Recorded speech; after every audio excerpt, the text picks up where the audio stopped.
Dear participants of the summit, let's continue our busy day. I know that after lunch it's sometimes quite difficult to switch on the working mode, but we should do that. I guarantee tomorrow it will be more relaxed day as we will have picnic after half day. So now I would like to kindly ask you to concentrate on the working day.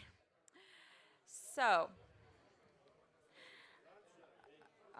the next part of the day is focused on the sessions. As Mr. Jim Barborak has explained, the working day is structured in the way that today we will have some particular targeted sessions focused on different topics related to protected areas, conservation, management, partnership, and international assistance. Wildlife conservation and monitoring, about financing, about sustainable community engagement and livelihood, and many, many others. So basically now I would like to initiate starting of the session number 1, which is focused on partnership and international assistance for parks development. We appreciate this issue quite a lot because we would like to highlight that without the support of our international partners, donors, and organizations who have been standing for many years next to the Agency of Protected Areas, we would definitely not result in such a successful figures right now. One of the main partners in this process from the very beginning, it has been the Caucasus Nature Fund, which has made tremendous support for the system of protected areas in establishing protected areas and on another hand developing in terms of supporting the administrations and rangers with equipment, facilities, capacity development, and everything which is related for good working conditions for them. I would like to once again express my huge gratitude for these supports throughout the years, and would like to give the floor the representatives of Caucasus Nature Fund, the National Country Director Tea Barbakadze and Conservation Director Tamar Pataridze. Please, the floor is yours.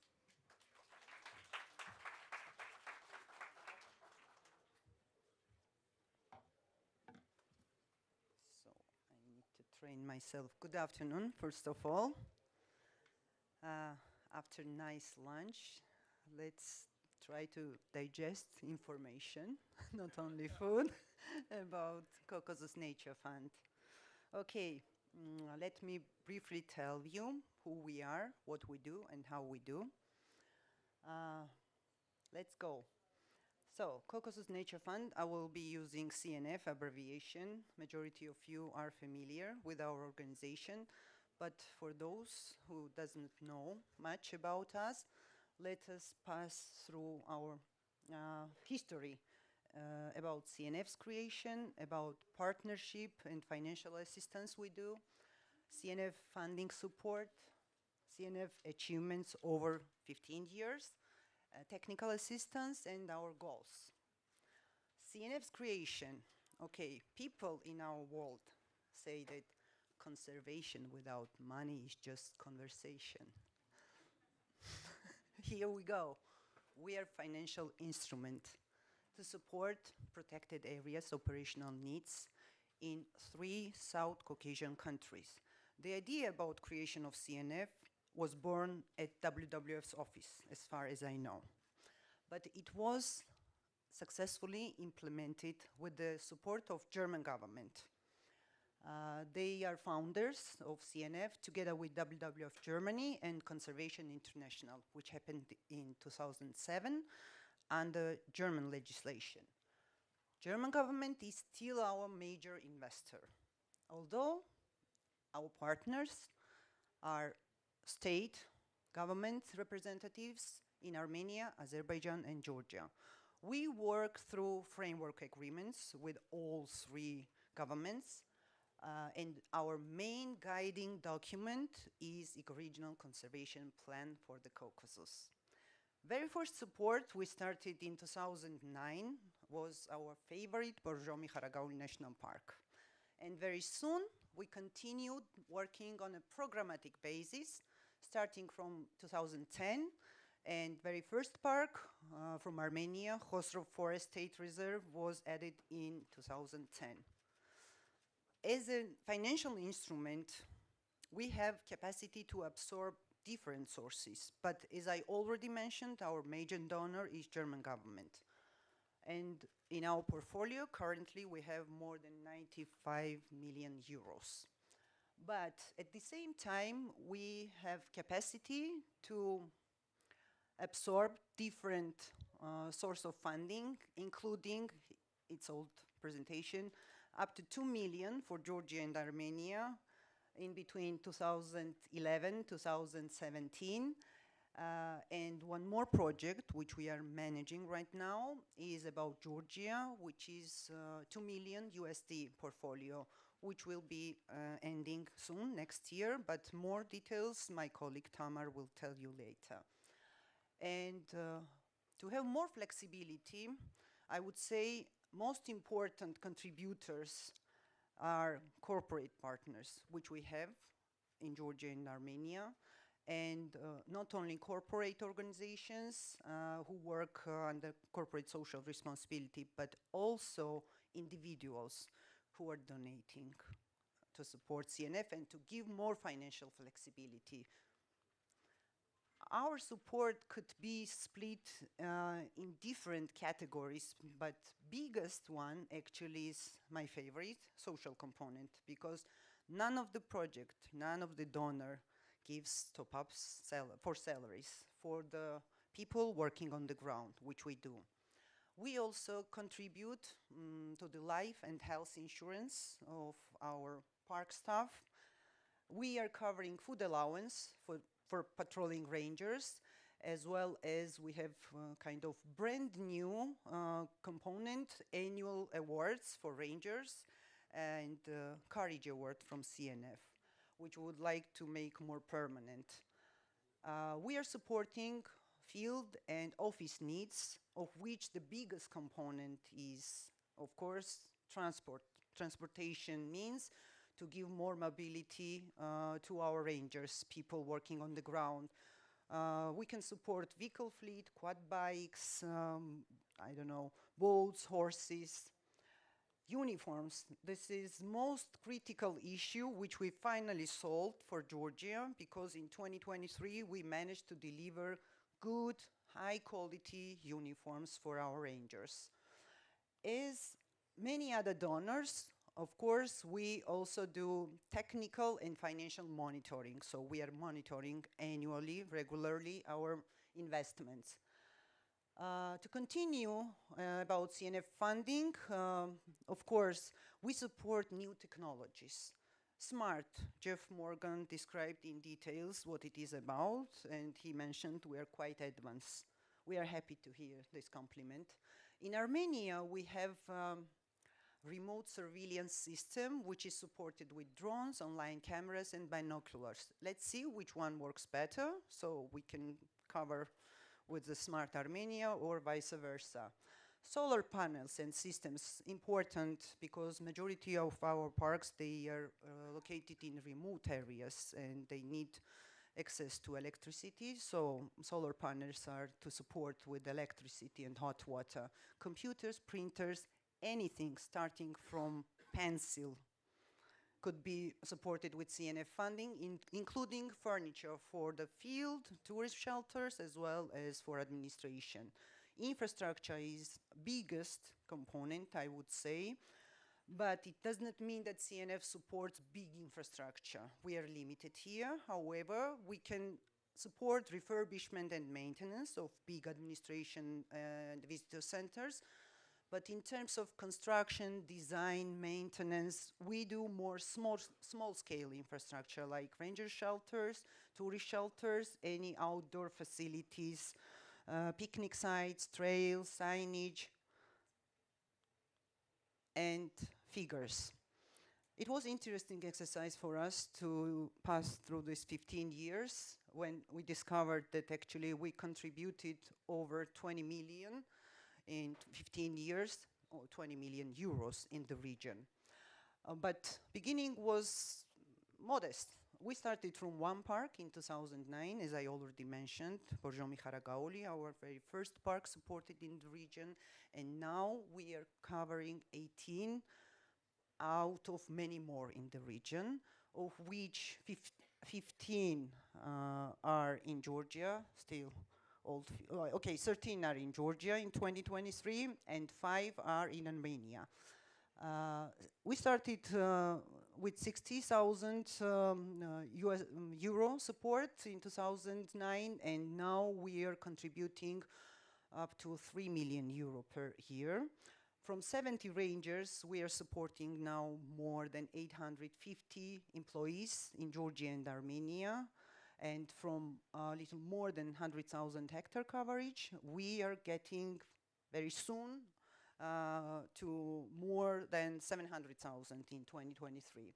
But to do all this, of course, we need to increase capacity of our partners, for which we have to do technical assistance. And my colleague, Regional Conservation Director Tamar Pataridze, will tell you more about technical assistance which CNF is doing. Thank you so much.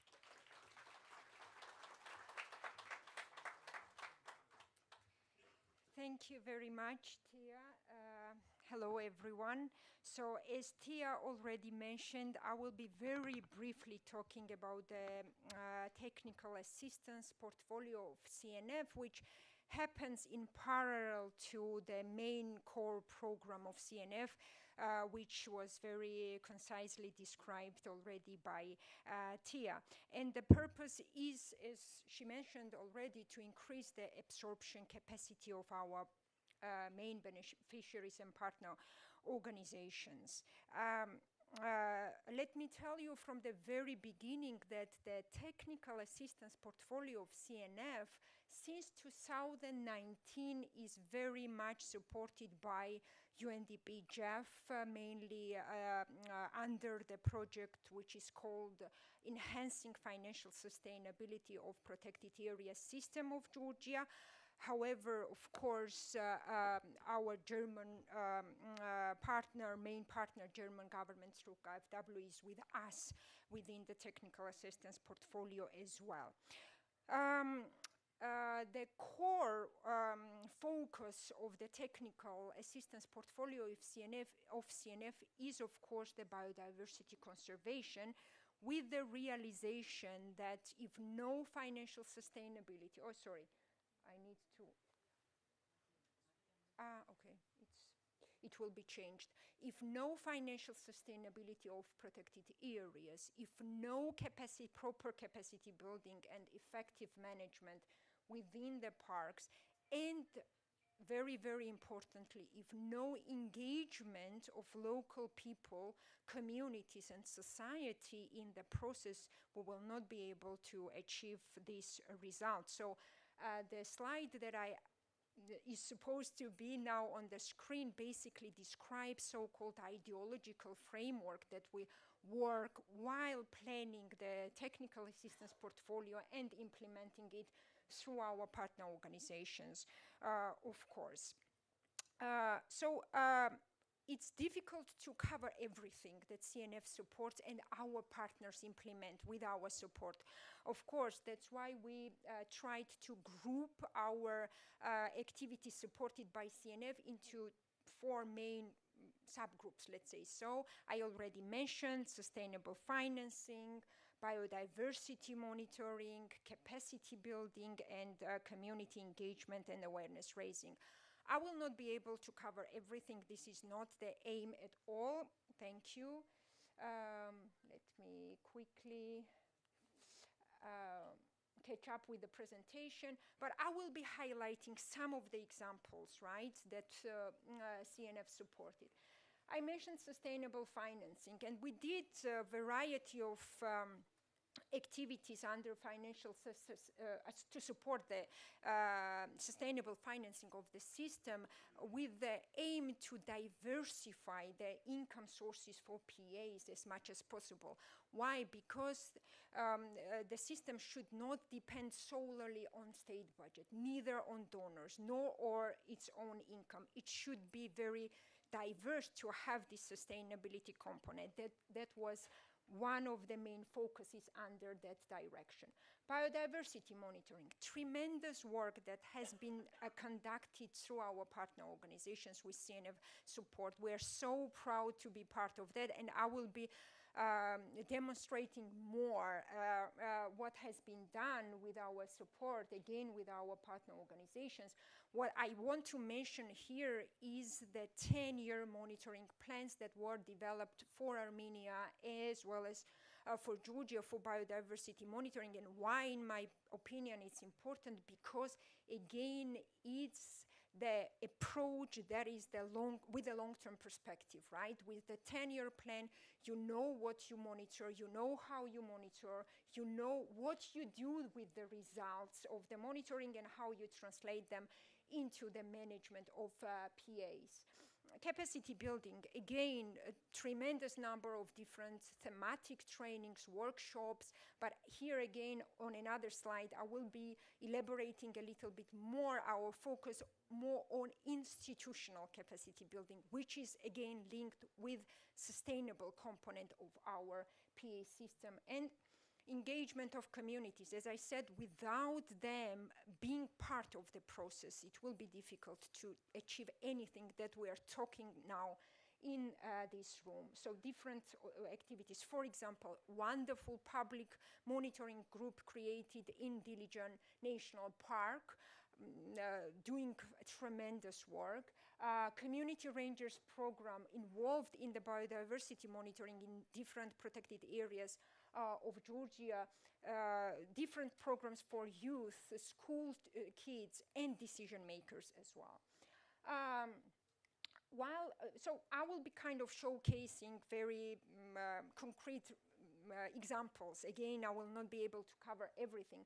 I could not miss this opportunity and not to tell about the ecosystem service valuation study done again under UNDP project. It's difficult for me to go into technical details of the document. It's quite technical, very complex, but what is important to mention here in front of this audience is that this study again showed that investing in protected areas gives a lot of benefit to all of us, including monetary benefit as well. So right now, according to current evaluation and the study, the ecosystem services of Georgian PAs, they give around 4 million Georgian lari value per year, right? If the financing continues as it is, business as usual scenario, unfortunately the value will be decreased. However, if we increase the investment in our PAs, the value is almost doubled. So it's not about the figures right now, really, very difficult to talk about them in 15 minutes, but the main idea is that investing in protected areas is very, very beneficial, right? So benefits always exceed the costs. That's what I wanted to once again say in front of you as well. By the way, the study will be published on our website, so it will be you will be able to download and get familiar with the result. Again, it was impossible to talk about the, as I said, tremendous work done under the biodiversity component supported by CNF. Those are some of the photos from Armenia and Georgia done by different organizations, governmental as well as non-governmental. I do want to mention them. I want to use this opportunity and thank them, because without them it would be very, very difficult to have progress in this direction. Of course, the ministry, of course, Agency of Protected Areas, its rangers involved in biodiversity monitoring. However, without NGO sector like NAGRES, for example, Illes State University, individual experts, Zurab Gurgenidze, our main bird expert, I know it's a mistake to start listing people on the organizations because I will miss someone, but still, it's good to mention some of them, at least the ones that I see in this room. Also in Armenia, the Institute of Botany, and many, many others. I mean, they do wonderful work, and what they achieved together with CNF support is that baseline data is created, which gives a wonderful opportunity to have a long-term monitoring of our unique biodiversity. Very quickly, about the capacity building. As I said, the focus is on institutional support. Again, to make sure that it's sustainable. It's not ad hoc, but it's done in a systematic, more sustainable way. With few examples, for example, national training program for PAs or in Georgia, or Arbotex and wooden harvesting software in Dilijan National Park, biodiversity monitoring coordination among different actors, which is very important process as well, and so on and so forth.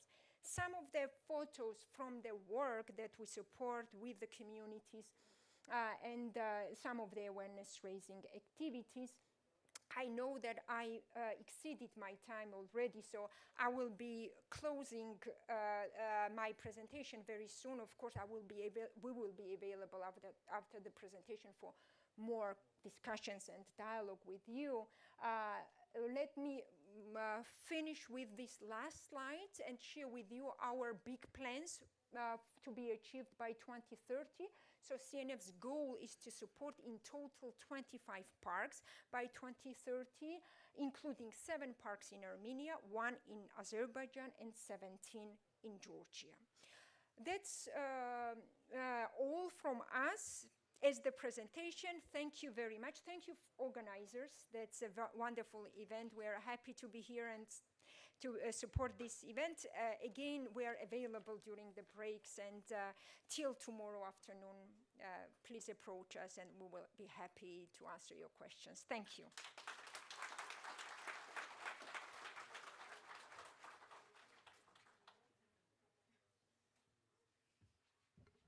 Thank you, Tea, Tamar, for very comprehensive information presentations. I would say we almost covered and touched to every session which we have, but I'm pretty sure our speakers have more to say.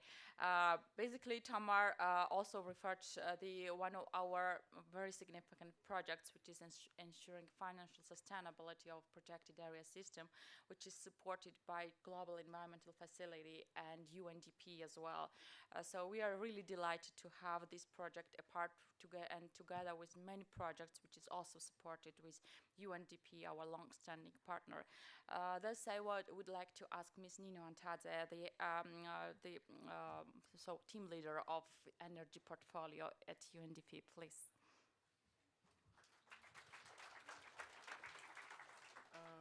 Will this presentation be put here? Yeah. Good afternoon, everybody. It's a little bit difficult, I know, after lunch to concentrate on the content, but I will try to be brief, though informative, and I'm happy to have this opportunity to present UNDP's work related to protected area system in Georgia.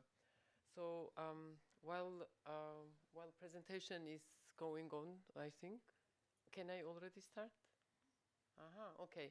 So this is table of contents. So basically, I will try to speak briefly how we work, what are the global mechanisms or national mechanisms for us to operate in Georgia related to protected areas. Then I will provide an overview of what we have done for last 15 years, because this is time period when UNDP became active, supporting protected areas in Georgia and the whole system. Key achievements, not all of course, because we cannot go into every single detail, but I'll try to highlight some of the key achievements, or at least directions that we think are important in this context. And also from our side, we would like to share some of the lessons learned and related recommendations that we may have for discussion or consideration later on. So here on this slide, I'll try to explain, it's like a very brief diagram. So how UNDP works for protected areas. So first, these two circles, first shows global and UNDP corporate frameworks that guide us actually to work on conserving biodiversity and providing support on system level to protected areas, but also to individual protected areas. And also national and bilateral frameworks, and that could be also UN Sustainable Development Cooperation Framework, which also defines the way we would like to operate in a country, but also UNDP's country program document, and also considering national strategies and action plans, like National Environmental Action Program, for instance. We are not alone, of course. We work with our implementing partners, which, as mentioned by Tamar, in this particular area is Ministry of Environment, Protection and Agriculture, and also Protected Area Agency, as well as individual protected areas like national parks and others, but also local municipalities. And CNF, I would like to highlight CNF, as mentioned by Tamar and Thea. We have been partnering for many years, and especially this last ongoing project, which is now ongoing actually, GEF, Global Environment Facility funded. There, CNF is our key partner, so it's like responsible partner for the implementation. And of course, we cannot do anything without our donor organizations. And then these are the three main areas of support, which is about improving management effectiveness of the protected areas, rational use and management of natural resources, as well as financial and operational sustainability area, which is very important for the success. On this slide, of course, I'm not going to read all of this, but just to give you an idea, there are a total of 9 different projects or initiatives starting from 2009 until now, and it is still ongoing, and I'm sure that we will continue. You will see on the donors column here number of different donors that have been partnering with us, with UNDP. And total budget is around 8.5 million US dollars, but the last column here actually shows also other resources that were mobilized together with our initiatives. These are either co-financing or some additional funds. So I will now move on the key achievements as we see it. First of all, the first one is about increasing the coverage of protected areas. And when I say coverage, it's not about establishing new protected area and that's how we supported it, but actually I think UNDP resident representative mentioned paper parks. So we had such examples when, for example, Machachela National Park was only on paper. It was like ratified by parliament, but there was no infrastructure, no staff, basically nothing. It was only a strong will of the government that they would like to establish it. So this is when we joined efforts and we helped in establishing a functional, like providing basic capacity development and also infrastructure, equipment, knowledge, management planning, etc. So there are few such examples, but we also have another example which is perhaps worth mentioning. I noted Machachela National Park, adjoining to National Park boundary. In a buffer zone, we also assisted in the establishment of protected landscape, which is not part of the protected area agency, but rather municipality, local municipality. But this is something that we can be also proud of, I guess, of course, with the support of local communities and local people and their strong will and interest. But of course, the national park related works actually generated interest in local communities in the buffer zone.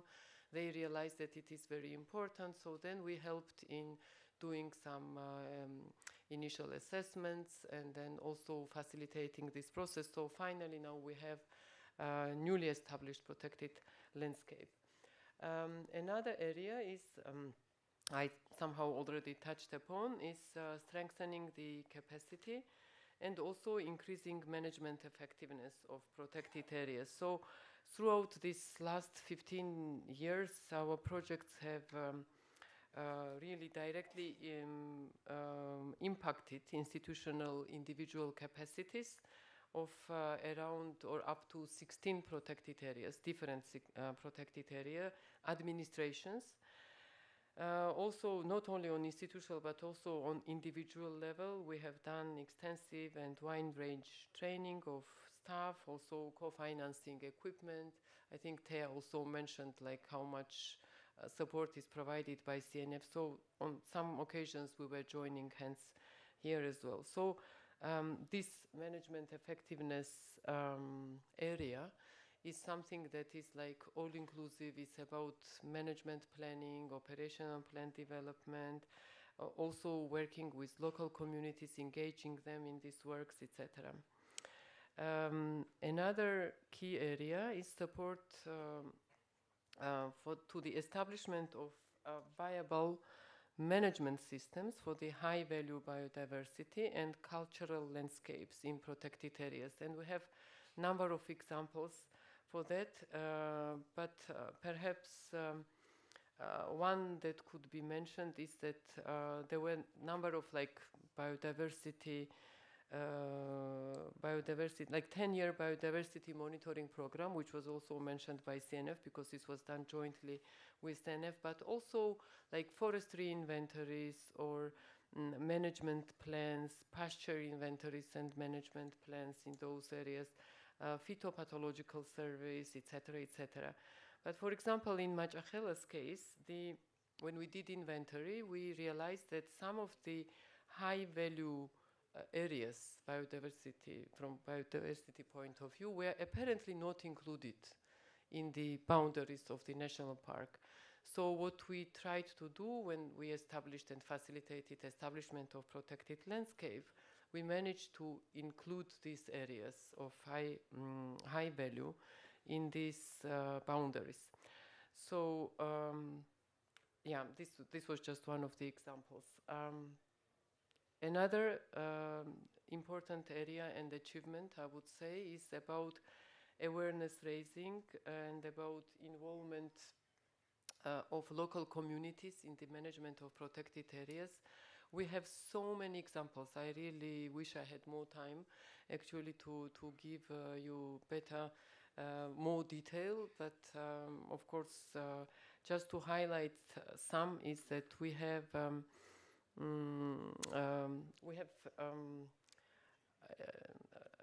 I don't know from where to start really, but really engagement of local communities in all of this work is very important, even at the design stage or at a very, very early stage. So just to move on, we also tried to introduce some new approaches. So testing and introduction of new approaches to reduce dependence on some natural resources and also consumption of natural resources, and also a little bit on human-wildlife conflict issues. And for example, one example that I can share was about conducting assessment to assess alternative energy sources in Majachela National Park or neighboring communities, because in those areas people largely depend on fuel wood as main energy source. There is no gas there, so electricity is expensive, so people largely depend on fuel wood. And so where this wood comes from neighboring forests.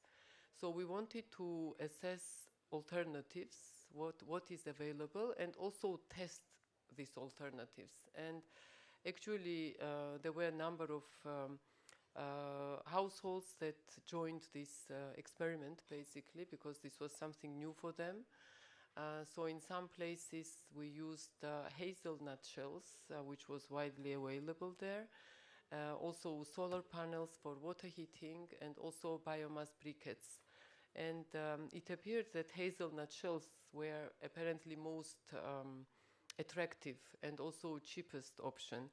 So what happened next year or the following year was that in addition to those experimenting households, we've got like almost half of the valley population who wanted to move on hazelnut shells. And then there was a very good cooperation and partnership between park administration and local communities for the purchase of hazelnut shells. And if I'm not mistaken, they still continue using hazelnut shells as an energy source. Okay, I'll move on, otherwise I can speak much longer. Another area is increasing capacity of communities to mobilize and cooperate to achieve mutual social and development goals. Actually, again, Majahela example for us, there was a lot of resistance in the beginning when they did not know what does it mean, what restrictions it will impose, I mean, establishing of protected area. So we came up with a suggestion to actually engage local people in the governance structure. So there were lots of different mechanisms tested that proved to be quite useful. And also it somehow strengthened local community capacities as well, because they realized that administration is listening to them, and there are also they could see also the benefits of this information. So I just need to quickly move forward and perhaps don't speak on everything in detail. But one thing that I wanted to highlight is about tourism opportunities, and also supporting civil society organizations or community-based organizations in the management of protected areas and national parks. So let me quickly move on to lessons learned and recommendations. Number one for us is effective communication and transparency, which is critical really during initial planning and establishment of protected areas. I mentioned that there was a lot of resistance, for instance, again in Majahela, but we realized that if you engage them from very beginning, even when it is on paper or before even going to paper, it's crucially important. And then that's why this is one of the lessons learned, but also recommendation to consider this during planning stages. Second lessons learned is that protected areas and local communities, these are very good, we have very good results, and also improved relations are possible when protected area administrations work jointly with local communities. So I think I already covered this a little bit. Third area is sustainable tourism development, which is an important mean and opportunity. So Georgian protected areas have a really great opportunity to increase visitor numbers based on their nature values alone, but also without investments in substantial infrastructure. We learned that actually primary marketing value of protected areas is their natural beauty, their intrinsic scenic values, and less important are attractive big infrastructures. So this is our observation, and we know that in some cases actually much more visitors go to areas where you offer them more real ecotourism products than in big infrastructure projects. But of course it can be discussed further. And the last slide is about friends associations. I very briefly mentioned, but we know that we have in Georgia this practice of having protected area friends associations, and they can really play a very crucial role especially in awareness raising, in education activities, in doing some very small or big projects within those protected areas. And one lessons learned is that perhaps we need to have, it will be very important to consider the existence in future developments of protected areas, including financial sustainability for such organizations. I'll stop here because I know I took more time than expected, but of course if there are any questions or if there are more details required, we will be happy to answer. I myself personally, I'm sorry, will not be able to stay, but my colleague Erik Illes is here and he will be available to answer any questions you may have during breaks or in next sessions. Thank you very much.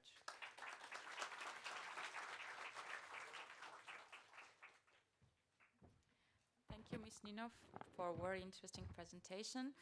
Now I would like to address to Mr. Paata Shanshiashvili, the in-country coordinator and technical leader of the United States Department of Interior, who has been working in Georgia from 90s, I would like to say, for development of protected areas and to capacity rebuilding.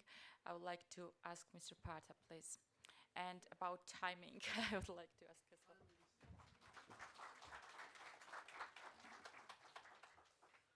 Good after lunch, everybody. This presentation is kind of mixture of institutional, program level information and some technicalities. Because of by belief and by profession, I'm a more technical person. So this is about the going to the best standards for protected areas.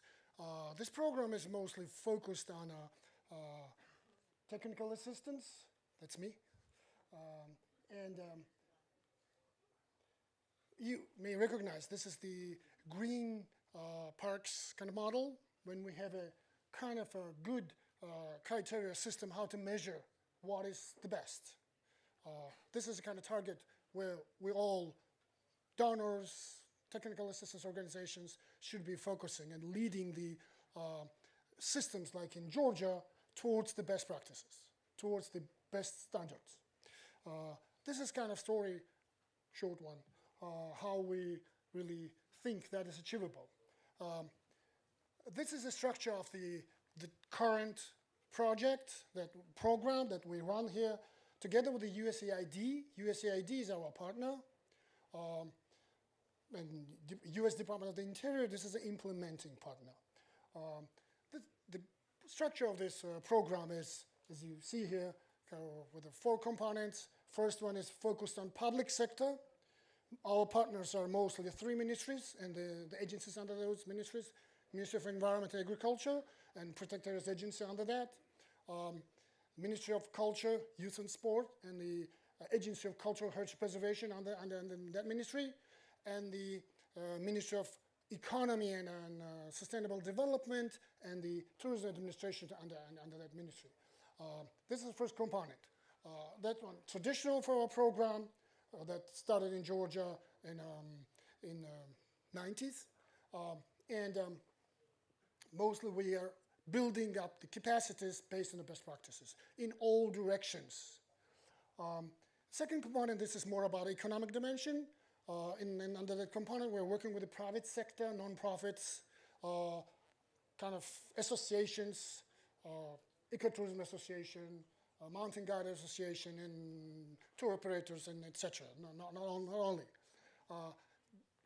Those 2 components are kind of interlinked, that they both sides, public and private sectors, we believe will have more common language that will be, they both will speak the terminology that will be going towards the best practices.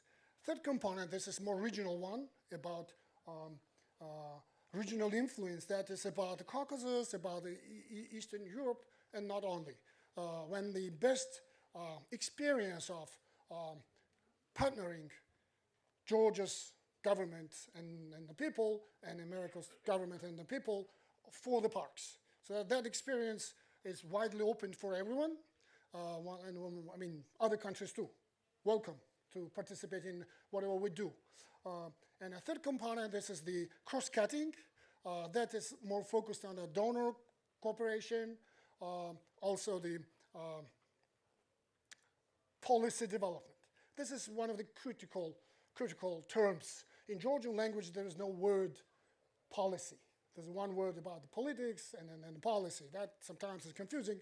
And in that direction, United States can offer a lot because of in America, the policy, this is a very practical kind of reference material that every decision maker has in its desks before making decisions, looking what are the approaches, what are the really attitudes to one or another topic.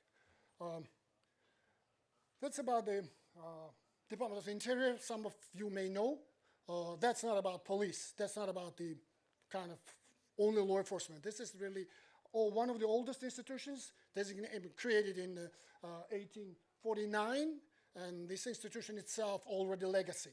And you see the scale, 70,000 employees. Under the Department of the Interior, there are 10 bureaus. Some of them you may know. This is a U.S. Park Service, Fish and Wildlife Service, Bureau of Land Management, Bureau of Indian Affairs, Geological Survey, and many others. Some of them, as you've heard, are mostly focusing on protected areas at the federal level.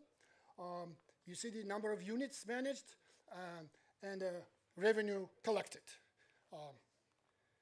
So the Georgia's partnership with the U.S. Department of the Interior is a really long-standing, one of the really best case studies.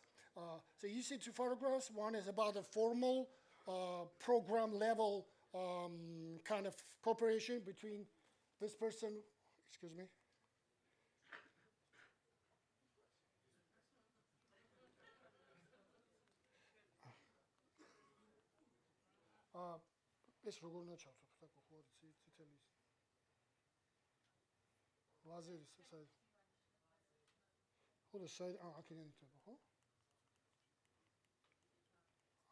So this person is a representative of Resident Mission Director of the USAID. You may know the Mr. Davit, and now he's a Minister of Economy, but before he was a Minister of Environment, and the representative of the Department of the Interior signing the papers about this program. The second photograph represents the more sustainable partnership that goes beyond of any donor programs. This is kind of gathering when the U.S. Department of the Interior and the three ministers from Georgian side, as I mentioned, signed the statement of intent for 10 years long partnership in all directions.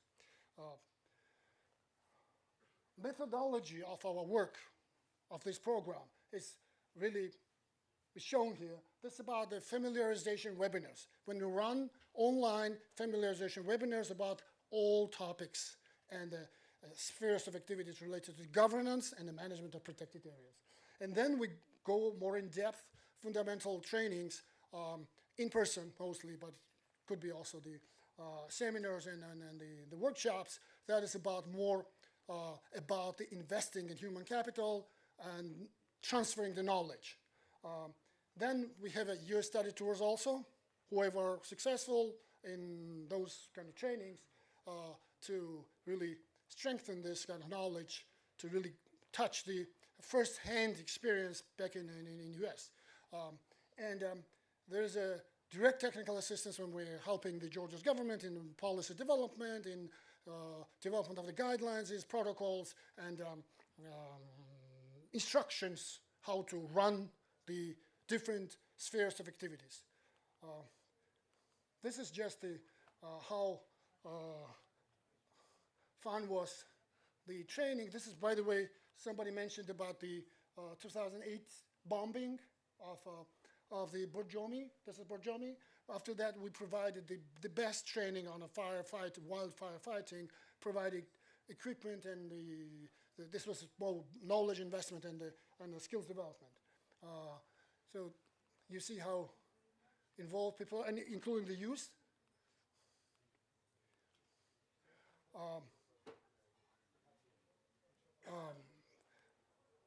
Now about the major kind of content about the best practices.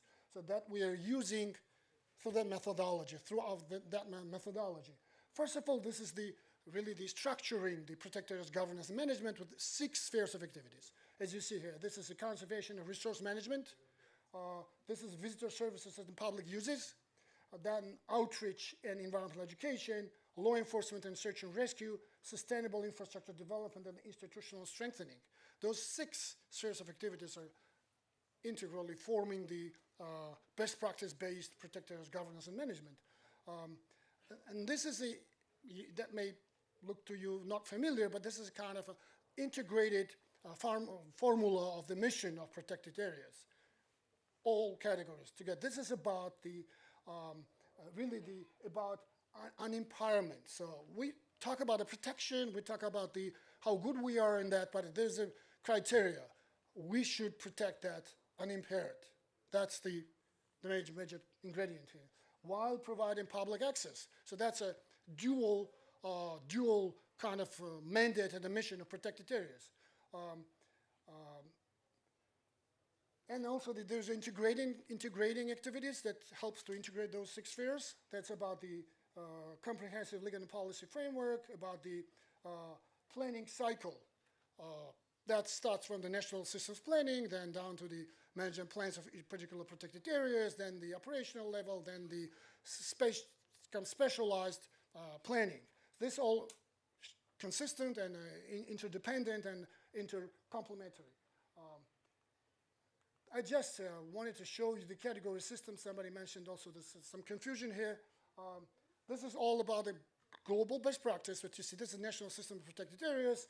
4 of them are directly managed by the Agency of Protected Areas, central one, because of in those 4 properties only public. While 2 others, protected landscapes and multiple use areas, are more kind of partnership management models that requires the central government, subnational government, local people, and the other forces involved. And also there are global designations that really providing adding the value to the national system. That's really something that really triggers and supports the best practice and the global qualities in national systems. That's Jeff. Today you mentioned about the U.S. park model, and again you said there's something different in Eastern Hemisphere. That's really the key to that. As you see, this is the combination of the kind of functions and the objectives of the protected area system up in there. Excuse me.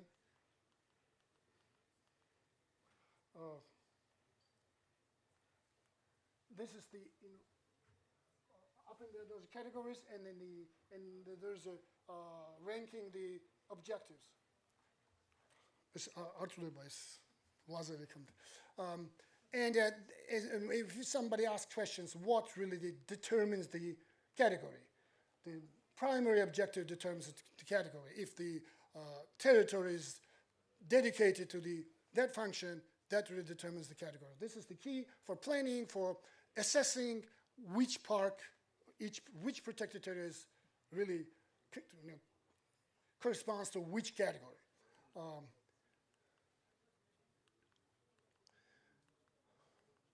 This is the kind of very sophisticated, but on the other hand, important matrix, how to combine, and also somebody mentioned here, the island type and the non-island type of protected areas. So this spatial approach, when the protected areas are part of the spatial arrangement, are connected to the outside world, beyond the boundaries, that's really the planning methodology that helps to achieve that.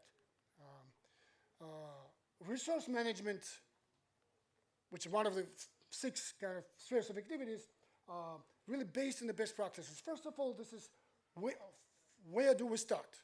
First thing, up front, we should develop the baseline studies. We should know what we have, what are the threats, what are the really the status of those resources. Then sure, we have really applied the conservation measures. That includes sort of wilderness approach. Wilderness, this is the very important approach that we should value, try to protect everywhere. Not, as Jeffrey mentioned, the small core areas. It's not about core areas. It's really where we have wilderness, we should protect that. This is really the approach, and that's beneficial even economically. That's not this is really even an engine, and we are just demonstrating this through some US experiences, why the wilderness designation really triggered the economic growth around those areas. Surely this is about because there's another issue, which is the use of the resources within the protected areas. This is a kind of controversial topic, right? But there's a best practice here. This is about really designing this in a way that having the kind of definition of consumptive, non-consumptive, and subsistence uses. This concept about subsistence uses is very important because that really determines scopes, what resources could be provided to the local population and what extent. And then the monitoring. This is something that really part of the best practice. Monitoring gives us the information while we are in the right track or not. This strong monitoring system is the key for success in resource management. Similarly, in visitor services and the public uses, this is about the interpretation. This is another best practice phenomena in the United States. That's about emotionally and intellectually connecting the visitor to the resource. That's also important that the services should start before the visit, continue during the visit, and after the visit. In the end, we would have the mobilizing strong public support and the really encouraging the activism that is important. So public outreach and environmental education, this is really for people that would never come to the parks or become a visitor, but they are still important. And environmental education, this is not about the academic education. This is about the changing behavior, improving the behavior of everyone. This is interesting. Another best practice, there's a visitor spending effect model that was created in the US, and we are trying to introduce this in Georgia. That shows the real picture.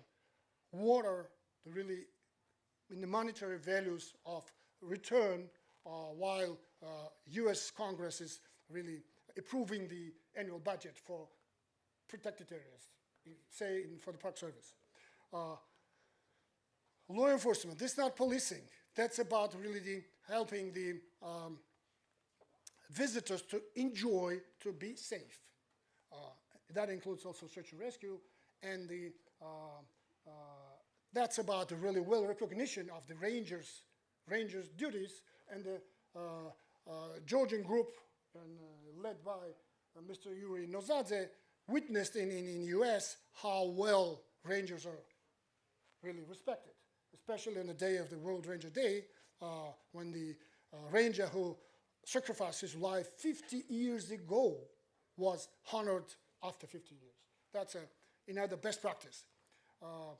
Sustainable facility and infrastructure development. This is very critical for the parks. If we make some mistakes in here, we may not achieve what we need to be achieved. This is about this one is also very important. Full life cost, that includes the studies, design, and two-phase design and the construction and maintenance and the operation. That's really the good indicator when we are going to make a decision which project to choose. That's a criteria. And the certification system, LEED, that's another best practice. That is well known in America, and this is about assessing each project or building or structure versus the minimum impact on the environment. So that's something that we will be trying to introduce in this country. this is the kind. I'm not going to go into details. This is about the really the definition of the sustainable design. As you see here, this is about harmony with the site. This is about the functionality. This is about environmental friendly approach, consistency to the environment, culture. And that's very important to take this as a guideline. Again, this is one of the examples of first design of the under the sustainable design. It's a Zion National Park Visitor Center. That's just one little info for you. Because of this sustainable design, this building requires 80% less funding for the operation and maintenance because of using the natural powers and, again, the natural processes. Institutional strengthening, this is based on 3 pillars. This is the humankind, this is individual, this is organization that should be effective and efficient, and about partnerships. Partnership, this is a key. We talked about partnership today, right? That partnership really provides this model.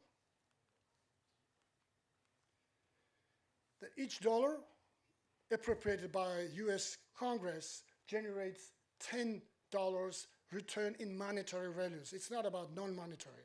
And this is not about own revenues. This is about the gateway businesses and beyond. So at the beginning, this was a 1 to 4. Now it's average, 1 to 10. And this is a kind of indicator. If we will apply the best practices, that's the best will be for the economic growth. Thank you.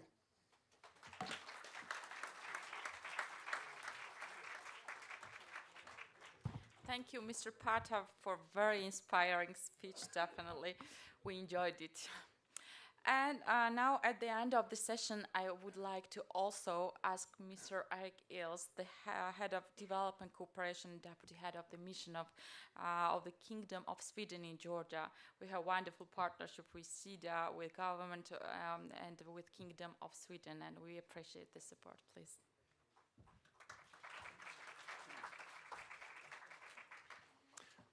Thank you so much, and it's a really humbling experience for me to talk in front of this wealth of experiences and genuine practices. Sweden is a bit of a latecomer in this respect. We have supported protected areas through partnerships with UNDP. We had worked with World Wildlife Fund on the establishment of one of the national parks in Goria in western Georgia. But we realized that based on all these examples that you heard about existing practices and partnerships, how could we make, how could we complement and make an effective contribution? And I think firstly we recognize that Georgia is a country that has gone through some tremendous changes over the last 30 years. Coming from the collapse of the Soviet Union, the early years of independence, a very difficult period. Institutions collapsed. Then a period of very sort of radical reforms, but also a period where many of the functions related to oversight, inspection, etc., were abandoned as an attempt to fight corruption. And this was successful. We have seen that these reforms have been sustained. But then the country comes into an era where it aspires to become a member of the European Union. And with that follows a lot of regulatory and institutional requirements. And these reforms become very complex. Georgia is fortunate also in the sense that it has many friends, international friends, and I think all of you represent these groups of like-minded friends. And we found that we wanted to do something that was really based on the key principles of this global partnership for development effectiveness. So looking into ownership, alignment, mutual accountability, management for results. And we decided to take a bit of a leap of faith. We wanted to give the national institutions, the Ministry of Environment Protection and Agriculture, and the concerned institutions the ability to work through direct implementation. And so we started the dialogue with our partners in the ministry and asked them if you had the opportunity, what would you do? And they came up with a proposal. And this resulted in a program called Save the Nature Georgia. And this program does not only cover protected areas, it covers biodiversity more broadly, including the restoration of floodplain forests, the need for a hunting law in accordance with the European standards, etc. But we found also that many of these regulations and conventions are complex and require different type of management regimes, and there's also a need to work towards harmonization.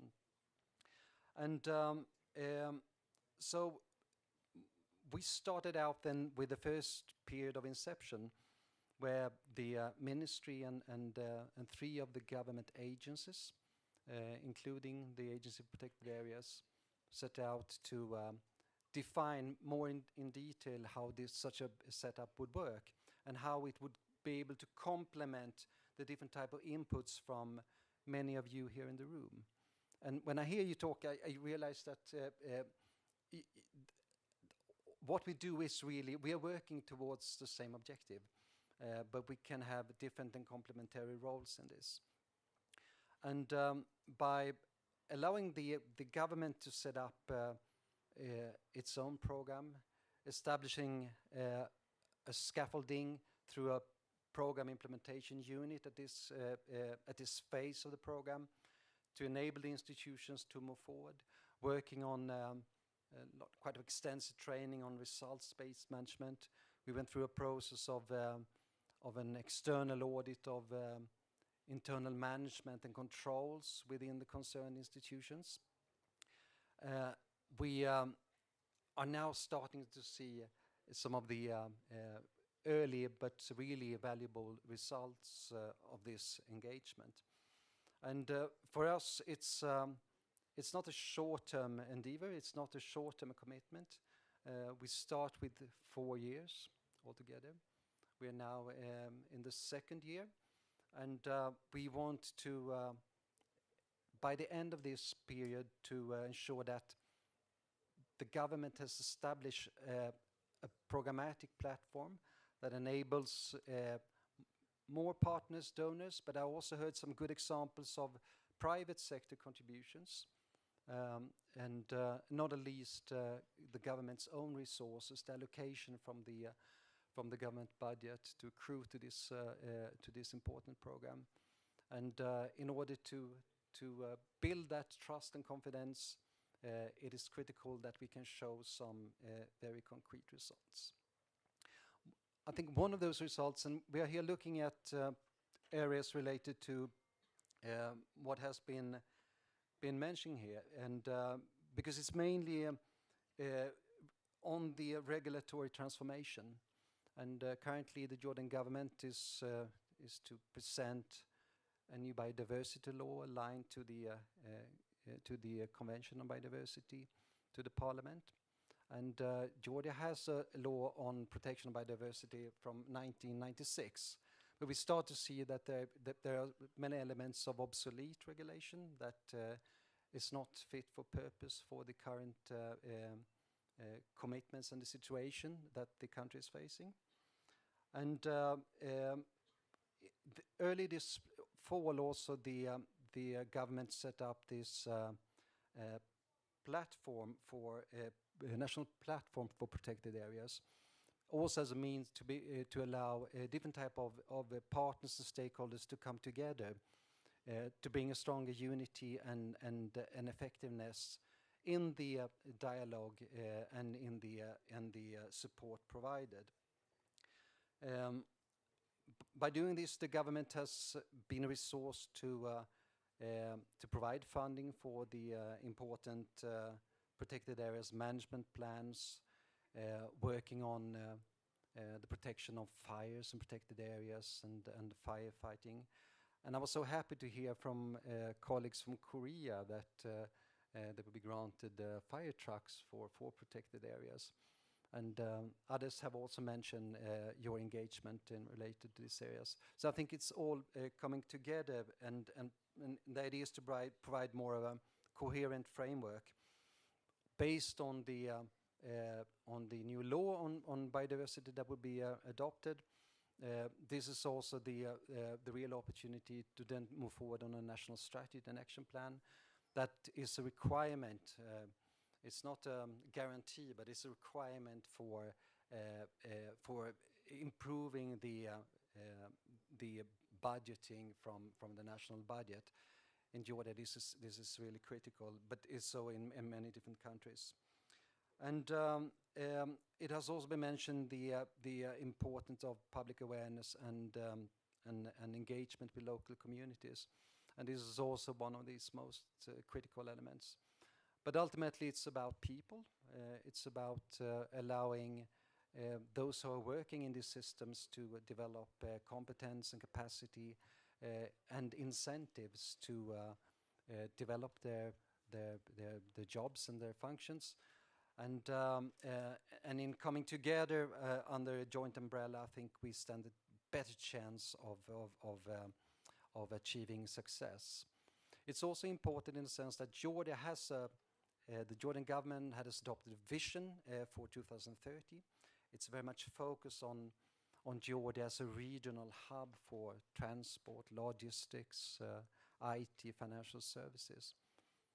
But we also recognize that Georgia is an important regional hub for ecosystems, and these visions need to match each other so that the regional hub is a hub that allows for a sustainable economic development that is taking the ecosystems and the proper national resource management into consideration. So I will stop here, and I wish you a really good day. I wish I could join you for the hike in the Borjomi National Park tomorrow. I've been there before, and it's a lovely place. And I wish you really good discussions. Thank you.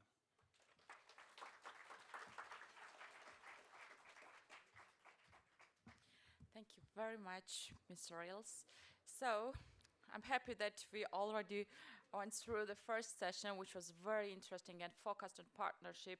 Unfortunately, we did not have too much time to draw attention and to highlight the support of every donor organization who is with us during these very important activities of supporting and developing protected areas. I still would like to emphasize that this support which we have from donor organizations is really very important, and we appreciate this so much. Now let's move to the second session. Let's move from international assistance to now conservational activities, which is going on in Georgia and abroad in different countries. And let's learn from each other the best practices of how to make biodiversity conservation in a sustainable way. So the first presenter and very qualified personally in this direction, I would like to ask Mr. Karlo Amigulashvili, the head of biodiversity and forest department at the Ministry of Environmental Protection and Agriculture. Please, Mr. Karlo.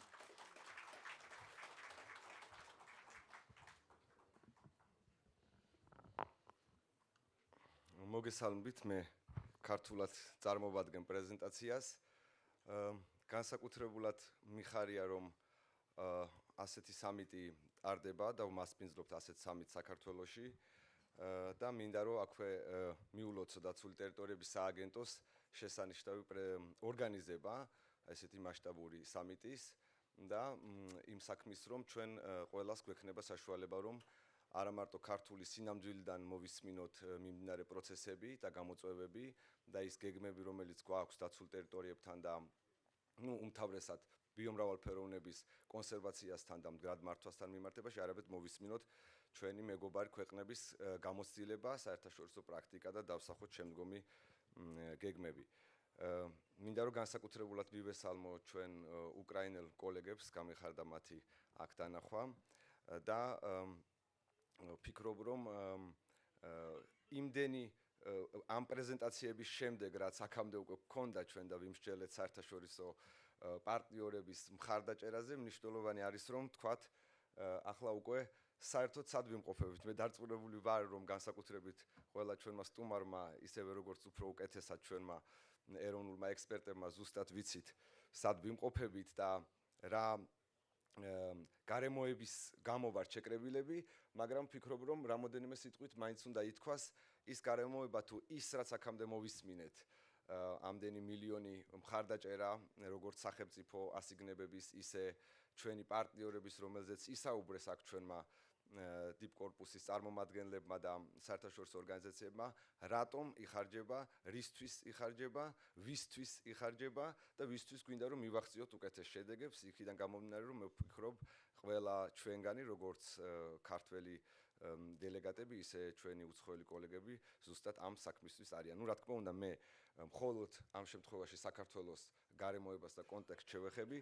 ჩვენ გვაღიარა საერთაშორისო ორგანიზაციებმა როგორც განსაკუთრებული ბიომრავალფეროვნებით გამორჩეული ერთის მხრივ კავკასიის რეგიონი, უფრო ვიწროდ სამხრეთ კავკასია და ამ შემთხვევაში საქართველო, რომელიც განსაკუთრებულად გამოვირჩევით ჩვენ ბუნებრივი სიმდიდრეებით და სახეობათა მაღალი ენდემიზმით და ამავდროულად ვართ ძალიან უკიდურესად მოწყვლადი განსაკუთრებით ესე იგი 90-იანი წლების შემდეგ მთელი რიგი ობიექტური მიზეზების გამო და ასეც ვართ აღიარებული საერთაშორისო ორგანიზაციების მიერ რომ ვართ გამორჩეული ბიომრავალფეროვნების ქვეყანა და გამორჩეულად ესე ვთქვათ მოწყვლადი.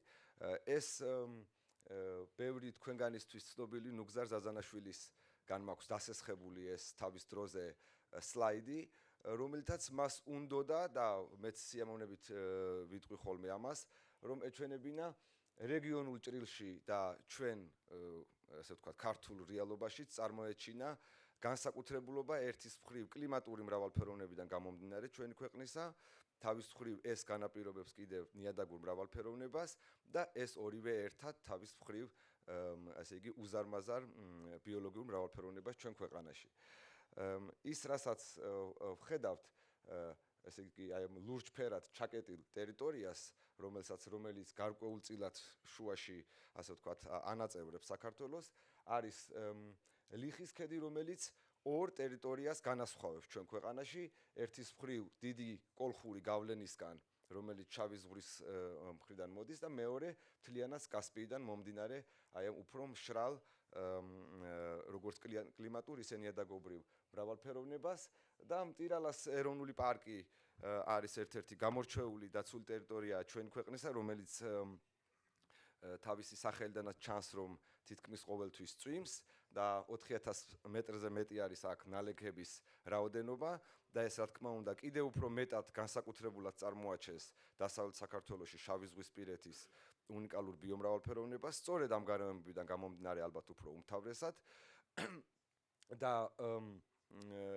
თავის მხრივ ბარემ ვიტყოდი აქვე რომ ტყეების მრავალფეროვნებასაც დღევანდელ პრეზენტაციაში მე ვეცდები რომ თითქმის არ ვისაუბროს ტყის სექტორზე და საქართველოს ტყეებზე და მთლიანად კონცენტრირდე უფრო მეტად დაცულ ტერიტორიებზე, მაგრამ ის რომ დაფარულობა 60%-ზე მეტია მაგალითად აჭარის რეგიონისთვის ტყით დაფარული ტერიტორიების მთელი ტერიტორიის მიუთითებს სწორედ იმაზე რომ ჩვენ გვაქვს აქ ესე იგი წვიმიანი თბილი კლიმატი.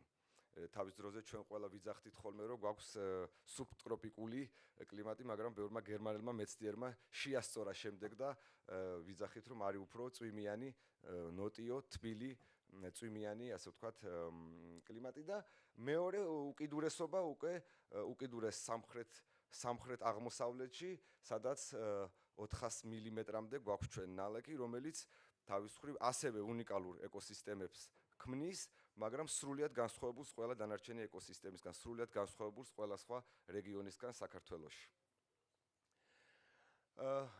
იმისთვის რომ ეს ყველაფერი ეს ბიოლოგიური სიმდიდრე ჩვენ გრძელვადიანი პერიოდისთვის შემოუნახოთ ჩვენ მომავალ თაობებს, მაგრამ არა მხოლოდ საქართველოს და რეგიონს, არამედ ევროპას და მსოფლიოს, ამისათვის მნიშვნელოვანი ნაბიჯები არის გასატარებელი დამეთანხმებით დღეს ბევრჯერ იყო კითხვას დასმული ბიომრავალფეროვნების კანონზე, რომელზეც საქართველოს მუშაობა დაიწყო 9 წლის წინ და ვემზადებით, რომ მიმდინარე წლის ბოლოს ჩვენ გქონდეს მისი განხილვა უკვე მთავრობასა და პარლამენტში და მთავარი მიმართულება სწორედ ამ კანონის არის ის, რომ ჩვენ ბიომრავალფეროვნების უკეთესი კონსერვაცია შევძლოთ ქვეყანაში.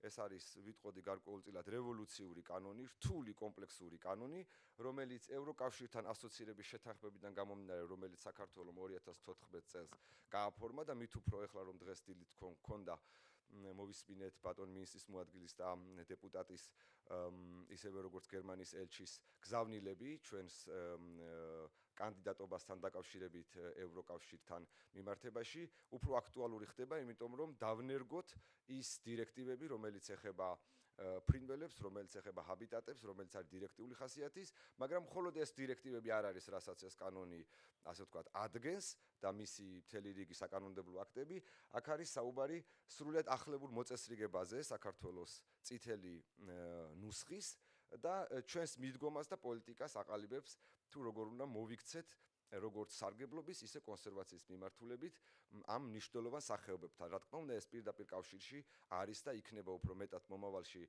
დაცულ ტერიტორიების ქსელის განვითარებასთან, შემდგომ განვითარებასთან, იქიდან გამომდინარე, რომ ეს იქნება, ასე ვთქვათ, და არის ალბათ ყველა თქვენ ქვეყანაშიც თავარი ინსტრუმენტი, რომელიც კვარნახობს მონიტორინგიდან და მონაცემებიდან გამომდინარე სისტემის შემდგომ განვითარებას.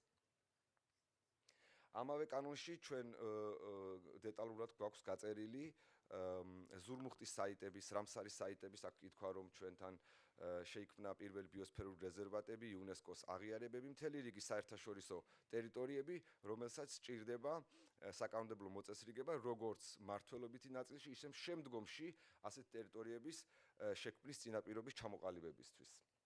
რამდენიმე სიტყვით მინდა რომ მე შევეხო ახალ მიდგომას წითელ ნუსხასთან დაკავშირებით, ვიცი რომ დრო ძალიან ცოტაა და ჯერ დასაწყისი ვარ პრეზენტაციის, მაგრამ ვეცდები რომ რამოდენიმე სლაიდი გამოვტოვო და სწორედ მხოლოდ ძალიან მთავარ, ასე ვთქვათ, მიგნებაზე ჩამოვყალიბდე. ეს არის ახალი წითელი ნუსხა, ჩვენ ფაქტიურად კიდევ სარგებლობთ საბჭოთა მიდგომით, რომელიც ეხება ნუსხას და იმ სიმკაცრით მივყვებით, ასე ვთქვათ, მოვლენებს, როგორიც ჩამოაყალიბა წითელმა წიგნმა და უბრალოდ წითელმა ნუსხამ და წითელმა წიგნმა და რა თქმა უნდა გარკვეული სახეცვლილებებით, რომელიც დამოუკიდებლობის შემდეგ მოხდა საკანონმდებლო ცვლილებების სახით, მაგრამ უმთავრესი მაინც ასე ვთქვათ, სიახლე, რასაც ჩვენ ვთავაზობთ ქვეყანას ახალი მოწესრიგებით, ეს არის ახლებური დარეგულირება წითელი ნუსხის, იქიდან გამომდინარე, როგორიც ეს აქვს დღეს IUCN-ს ბუნების დაცვის მსოფლიო კავშირს შეთავაზებული თავისი გაიდლაინებით. ესე იგი, ჩვენ ორი სიტყვით რომ წარმოვიდგინოთ მოდელი, გვექნება მკაცრად დასული სახეობების ნუსხა, ის სახეობები, რომლებიც არიან უფრო მეტად კრიტიკული გადაშენების საფრთხის წინაშე და ისინი იმსახურებენ ისეთ დაცულობას, კანონის მიერ ისეთ დაცულობას, რომ ისინი იყვნენ ხელშეუხებლები, დაცული სახეობები, რომელზეც შესაძლებლობა გვექნება, რომ მათი კონსერვაციული სტატუსიდან გამომდინარე ჩვენ ერთის მხრივ კონსერვაცია განვახორციელოთ, მაგრამ მეორეს მხრივ შეიძლება რომ მათზე მოხდეს ნადირობაც კი და მესამე მხრივ ყველა დანარჩენი სახეობა, რომელიც განისაზღვრება თავისი კონსერვაციული, დაბალი კონსერვაციული სტატუსიდან გამომდინარე, როგორც მდგრადი მართვის, მდგრადი სარგებლობის ობიექტი, იმ პირობით, რომ ჩვენ გქონდეს მეტი სახეობა ნაკლებ დაცული და ნაკლები სახეობა მკაცრად დაცული. შეიძლება ეს ცოტა გაუგებრად ჟღერდეს, მაგრამ თავარი არსი მაინც ის არის, რომ ჩვენ ისევ მართოთ და ისეთი მათ შორის თავარი ინსტრუმენტით დაცული ტერიტორიებით ჩვენი სახეობები იმდაგვარად შევინარჩუნოთ, რომ უფრო ნაკლები სახეობა იყოს მომავალ მკაცრად დაცულ, ანუ მომავალ ეგრეთ წოდებულ წითელ ნუსხაში. ჩვენთვის ძალიან მნიშვნელოვანია, რომ ამ პროცესების ფარგლებში გაძლიერდეს და სტრატეგიული მიმართულებებით სწორად ჩამოყალიბდეს. ჩვენ რამოდენიმე პარტნიორთან ერთად გვაქვს მთელი რიგი სამუშაოები დაწყებული, ისეთზე როგორიც არის, ესე იგი, დაცული ტერიტორიების პოლიტიკის დოკუმენტი, რომელიც არის შვედეთის მთავრობის მხარდაჭერით მიმდინარე პროექტის გადავარჩინოთ საქართველოს ბუნება ერთ-ერთი კომპონენტი. ამ პროექტის ფარგლებში ჩვენ რამდენიმე კომპონენტი გვაქვს და ამაზე შევეხები. მე მგონი ბატონმა ერიკმა ახსენა პლატფორმაც, რომელმაც ხელი უნდა შეუწყოს სწორედ ასე ვთქვათ ყველა მთავარი დაინტერესებული მხარის, სექტორში მყოფი მხარის ერთად შეკრებას, გამოწვევებზე მსჯელობას და გადაწყვეტილებების მიღებას, მაგრამ პოლიტიკის დოკუმენტი რატომ ჩვენ ამ მიმართულებით რაც დაცული ტერიტორიების სისტემის განვითარებას ეხება, ძალიან დიდი გზა გავიარეთ. გერმანიის ელჩმა ახსენა კიდევაც 90-იანი წლები, როდესაც გარკვეული პირველი ნაბიჯები გადაიდგმა დამოუკიდებლობამდე, დამოუკიდებლობის აღიარების პერიოდში და შემდგომ უკვე 96 წლებში კანონის მიღებიდან დღემდე, თუმცა გარკვეული მიმართულებით მოხდა განვითარება ისე ევროპაში როგორც საერთაშორისო მასშტაბით, შესაბამისად ჩვენ მოგვიწევს რომ განვაახლოთ ჩვენი სტრატეგიული მიმართულება, რაც ეხება დაცული ტერიტორიების მართლობას, მართვას, მის დაფინანსებას, მის ზონირებას, მთელ რიგ ასპექტებს, რომელიც არის საჭიროებო ჩვენთვის, ჩვენ ქვეყნებში და ეს ყველაფერი აისახოს პოლიტიკაში. სწორედ ამას ემსახურება ასეთი პოლიტიკის შექმნა, რომელიც განხილვაც უახლოეს ხანებში მორიგჯერ არის დაგეგმილი და იმედია რომ წელს საქართველოს მთავრობა დაამტკიცებს, რომელიც გამოხატავს საქართველოს მთავრობის და საქართველოს როგორც ქვეყნის ხედვას, როგორი უნდა იყოს მომდევნო ათწლეულებში საქართველოს დაცული ტერიტორიების განვითარება, რა მიმართულებით, რა ძირითადი ასპექტები უნდა გავითვალისწინოთ იმისთვის, რომ ჩვენ უკეთეს შედეგებს მივაღწიოთ. ამისთვის თქვენ ყველას მოგეხსენებათ, რომ არის კიდევ ერთ-ერთი მთავარი დოკუმენტი, რომელიც ბიომრავალფეროვნების კონვენციიდან გამომდინარე ჩვენ მსოფლიომ მიიღო ყველამ ერთად და ბევრი თქვენგანი მე მგონი იყო ამ პროცესის პირდაპირ თუ ირიბი თანამონაწილე და გლობალური ჩარჩოს ნაწილი და გლობალური ჩარჩოს ერთ-ერთი უმთავრესი მიზანი არის სწორედ ქსელთან დაკავშირებული პროცენტულობა. იცით რომ გლობალური მიზნად განისაზღვრა 30% დაცული ტერიტორიების დაფარულობა. ჩვენნაირი ქვეყნებისთვის, განსაკუთრებით სამხრეთ კავკასიისთვის ეს არის ძალიან ამბიციური მიზანი, ძალიან რთული მიზანი და ეს მოიაზრებს არა მხოლოდ IUCN-ის 1-დან 6 კატეგორიას, არამედ სხვა კატეგორიის დაცულ ტერიტორიებსაც, რომელიც აღიარებაც საერთაშორისო მასშტაბით მოხდა. აქ მე მინდა გითხრათ, რომ ჩვენ ჯეფის მხარდაჭერით უკვე უახლოეს კვირებში ვიწყებთ განახლებას ჩვენი ეროვნული დოკუმენტისა, რომელიც იქნება ბიომრავალფეროვნების სტრატეგია და სამოქმედო გეგმა შემდგომი წლებისთვის გამომდინარე გლობალური ბიომრავალფეროვნების ჩარჩოდან.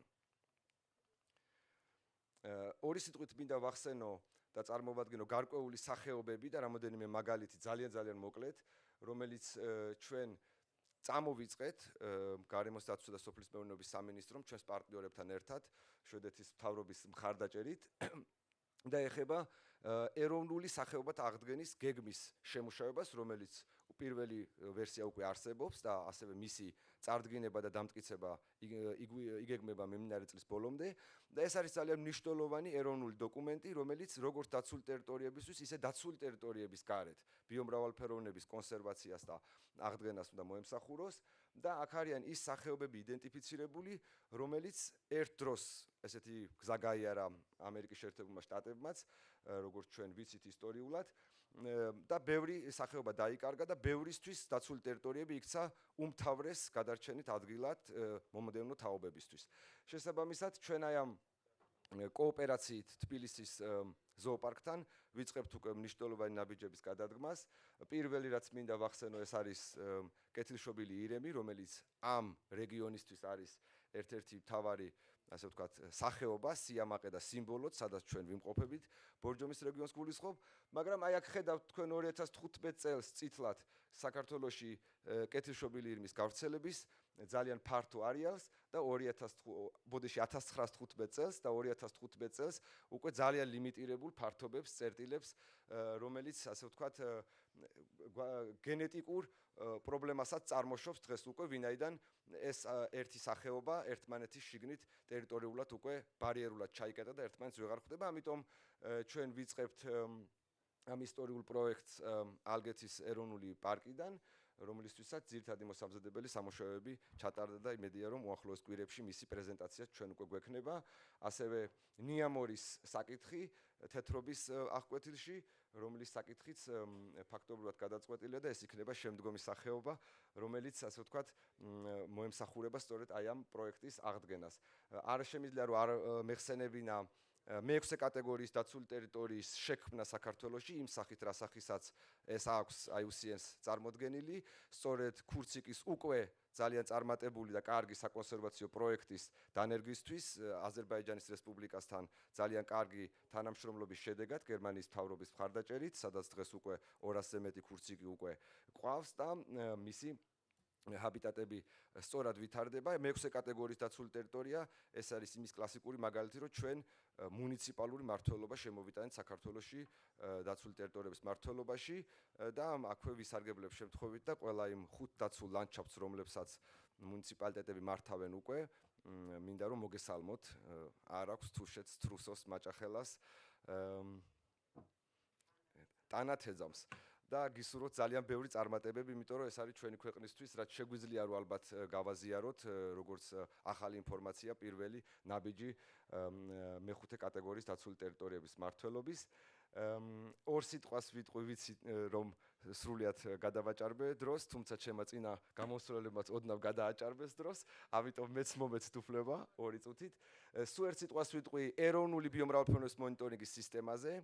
ჩვენ UNDP-ის და CNF-ის მხარდაჭერით დავიწყეთ ინსტიტუციონალიზაციის პროცესი, აი ამ ძალიან უმნიშვნელოვანეს საკითხისა, როგორც სამინისტროს, ისე დაცული ტერიტორიების სააგენტოს დონეზე და იმედია რომ ეს გავრცელდება მათ შორის დაცულ ლანდშაფტებზე და მთლიანად ეროვნული მასშტაბით, იმიტომ რომ ეს უნდა გახდეს ეროვნული მასშტაბით მთავარი მაკოორდინირებელი ჩვენი სახეობების, იმ საკვანძო სახეობების, იმ ინდიკატორების მიხედვით, რომელიც ჩვენ ჩამოყალიბებული გვაქვს და ეს პროცესი იწყება. მგონი ვფიქრობ, რომ შეიძლება საქართველოს დაცულ ტერიტორიებზე საუბარს ამ სლაიდებს გადავახტები, ვინაიდან ჩვენ შემდგომი მომხსენებლები გვყავს უშუალოდ დაცულ ტერიტორიებზე, რამდენიმე სიტყვით ვიტყვი, რომ ჩვენ საერთაშორისო ქსელში ჩართული დაცული ტერიტორიების მმართველობის მიხედვით გვაქვს საუკეთესო პრაქტიკა იმ თვალსაზრისით, რომ ჩვენ 66-ვე ტერიტორია დავამტკიცეთ, რომელიც ზურმუხტის ტერიტორიას გულისხმობს, რომელიც ბერნის კონვენციიდან გამომდინარეობს და უკვე ვამზადებთ ამ ტერიტორიებისთვის მართვის გეგმებს და დაფარულობას რო შევხედავთ, ჩვენთვის ეს არის უკვე 18%-ზე მეტი ჩვენი ქვეყნის ტერიტორიის, რაც გვაძლევს იმის თქმის საშუალებას, რომ ჩვენ უფრო უახლოვდებით CBD-ის მიზანს, რომელიც წარმოდგენილია, ისევე როგორც იმ ახალი ბიოსფერული რეზერვატებით, რომელიც ჩვენ გვაქვს და რომელიც იგეგმება. უბრალოდ მაინც უნდა მომცეთ 2 დამატებითი წუთი დაცული ტერიტორიების შემდგომ განვითარებაზე, აუცილებლად უნდა ვახსენო ეს. ეს არის გეგმარებითი ტერიტორიები, რა მიმართულებით ვაპირებთ იმ რუკიდან გამომდინარე, რაც უკვე გაჩვენეთ, რომელიც 13%-ზე მეტია უკვე საქართველოს ტერიტორიის და საერთაშორისო ქსელში ჩართული დაცული ტერიტორიებიანად 18%-ზე მეტი, მაგრამ მაინც ჩვენ ვფიქრობთ მაჭახელა და შემდგომ თურქეთის საზღვართან მიხაილ ზუკოს ფონდთან ერთად პოტენციურად ჯერ კიდევ მოსალაპარაკებელია ბევრი საკითხი და ამ მიმართულებით ასევე გასაკვირია შემდგომი პარტნიორები ბიოსფერული რეზერვატის ჩამოყალიბებას, რომელიც უნდა იყოს ტრანსსასაზღვრო, ისევე როგორც ბიოსფერული რეზერვატის და ტრანსსასაზღვრო თანამშრომლობის მიმართულებით სომხეთის და აზერბაიჯანის რესპუბლიკებთან. მნიშვნელოვანი მიმდინარე პროექტები ეს ეხება სვანეთის დაცულ ტერიტორიას, რომელიც დაგეგმილია მომავალ წელს, სამეგრელოს დაცულ ტერიტორიას, გურიის დაცულ ტერიტორია, რომელიც ალბათ უკვე სულ რამდენიმე კვირის საკითხია, რომ მისი ინიცირება მოხდება საქართველოს მთავრობაში.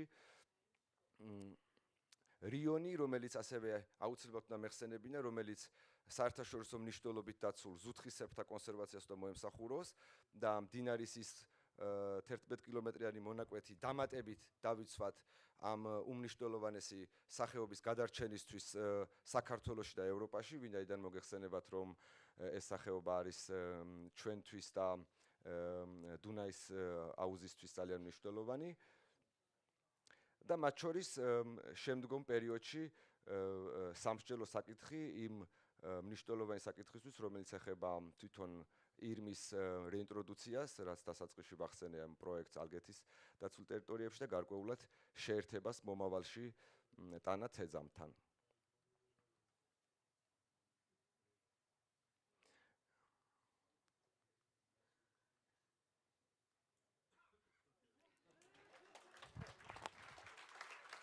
დიდი მადლობა. I'm unfortunately more than happy that you finished the presentation right now, though it was really very interesting and a very up-to-date situation what we are going to support protected areas expansion. Now, definitely, I would like to ask our further speakers just to make it in time because now the coffee is already waiting for us and I definitely want to keep our agenda real. Now I would like to ask Mr. Davit Kobakhidze, the head of Biodiversity and Natural Resources Unit at the Agency of Protected Areas, to expand the topic which Karlo has started and to talk more about the conservational activities and so far achievements that we have in this direction. Please, Mr. David. მოგესალმებით ყველას. შევეცდები საკმაოდ რთული მისია მაქვს დაცული ტერიტორიების ბიომრავალფეროვნების შესახებ, კონსერვაციის შესახებ ძალიან მოკლედ გაგიზიაროთ ინფორმაცია. ვეცდები ზოგადი დაცული ტერიტორიების შესახებ ინფორმაცია მოგაწოდოთ, თუ როგორ მიმდინარეობს პატრულირება, დაცვა, კვლევა, მონიტორინგი, ასევე კონსერვაციული ღონისძიებები. შევეცდები გაგიზიაროთ ინფორმაცია მიღწეულ შედეგებზე, გამოწვევებზე და სამომავლო გეგმებზე. არ შემეძლო არ დამეწყო ამ სლაიდით, იმიტომ რომ საქართველოს დაცულ ტერიტორიებს საუკუნეზე მეტი ხნის ისტორია აქვს. ხედავთ ლაგოდეხის დაცულ ტერიტორიას, რომელიც 1912 წელს დაარსდა, მისი ფართობი სულ რაღაც 3000 ჰექტარი იყო, ხოლო გასული 5 წლის მონაცემებით ხედავთ 2018 წლის მონაცემებს, როდესაც ფართობი უკვე დაახლოებით 600,000 ჰექტარი იყო და ჯამში 86 დაცული ტერიტორია იყო. მაგალითისთვის მოვიყვანე გასული 5 წლის მონაცემები. შემდეგ სლაიდზე ხედავთ უკვე ამჟამინდელ მონაცემებს, 2023 წლის მონაცემებს, პრაქტიკულად გასულ 5 წელში დაცული ტერიტორიების ფართობი გაორმაგდა და მიაღწია 900,000 ჰექტარზე მეტს. უნდა აღინიშნოს, რომ თითოეული დაცული ტერიტორია, ესე ვთქვათ, გამორჩეულია, უნიკალურია, დაცული ტერიტორიები გადანაწილებულია 24 ადმინისტრაციაში, ჯამში 100 დაცული ტერიტორია, IUCN-ის 6 სხვადასხვა კატეგორიის და დღესდღეობით ჩვენ ვიმყოფებით, ხედავთ ლოკაციის პინს, ბორჯომ-ხარაგაულის ეროვნული პარკის მიმდებარედ, ევროპაში ერთ-ერთი უდიდესი ეროვნული პარკია, გამორჩეულია თავისი ბიომრავალფეროვნებით, ლანდშაფტებით, ისტორიულ-კულტურული და სხვა ღირსშესანიშნაობებით. მცირე ინფორმაციას გაგიზიარებ ზოგადად დაცულ ტერიტორიებზე, საერთაშორისო მიღწევებზე. სლაიდზე გამოვიდა ლურჯი ფერით UNESCO-ს ბუნებრივი მემკვიდრეობის საიტები, რომელსაც როგორც მოგეხსენებათ 2 წლის წინ მიენიჭა სტატუსი. ეს არის კოლხეთის ეროვნული პარკი, ქობულეთის დაცული ტერიტორიები, კინტრიშისა და მტირალას დაცული ტერიტორიები. ასევე მოკლედ ვიტყვი, რომ მასე არსებობს, გვაქვს ისტორია 1996 წლიდან, წითელი ფერით ხედავთ რამსარის კონვენციით დაცულ ჭარბტენიან ტერიტორიებს. 1996 წელს მიენიჭა კოლხეთის ეროვნულ პარკს, ქობულეთის დაცულ ტერიტორიებს, ხოლო 2 წლის წინ მიენიჭა ჯავახეთში აღკვეთილებს ეს რამსარის კონვენციის სტატუსი, მადატაფას და ბუგდაშენის აღკვეთილს. საქართველოს ზოგადად გამოირჩევა ბიომრავალფეროვნებით, რუკაზე ხედავთ მდინარეების ქსელს. საქართველოში მასშტაბურად არის წარმოდგენილი ჰიდროგრაფიული ქსელი, ტბები, მყინვარები და ასე შემდეგ.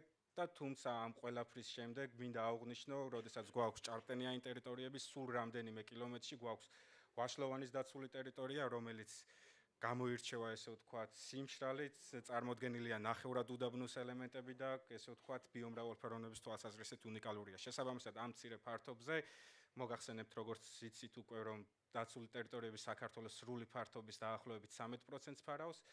ესე ვთქვათ, ამ მცირე ფართობზე წარმოდგენილია როგორც ჭარბტენიანი ტერიტორიები, ასევე ნახევრად უდაბნოს ელემენტები. კონკრეტულად ბიომრავალფეროვნებაზე ძალიან მოკლედ ვიტყვით, მნიშვნელოვან ფაქტს, რომ საქართველოში გავრცელებული სახეობების 90%-ზე მეტი წარმოდგენილია მათ შორის დაცულ ტერიტორიებზეც.